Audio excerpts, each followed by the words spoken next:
নমস্কার। আজ শনিবার। এখন আমি বোম্বেতে ছিলাম। তো বোম্বেতে সবাই মিলে বললাম আজকে সিদ্ধিবিনায়কের মন্দিরে যাব। তো যেই বলা বেরিয়ে পড়লাম।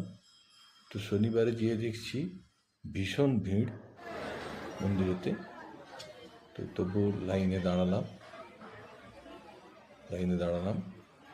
আমরা ওই ভিআইপি পাস করে নিয়েছিলাম বলে বেশিক্ষণ দাঁড়াতে হলো না, না হলে হয়তো 3-4 ঘন্টা দাঁড়াতে হতো। আমাদের আধ ঘন্টার মন্দিরে এসে প্রবেশ করলাম।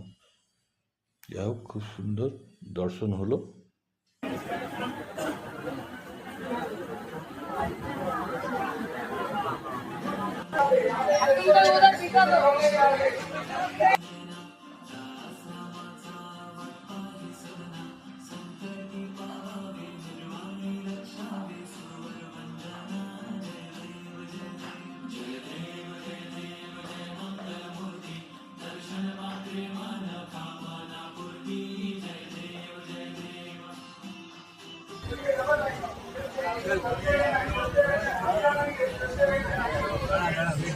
খুব সুন্দর দর্শন হলো, পুজো দিলাম, বাস বাড়ি ফিরলাম।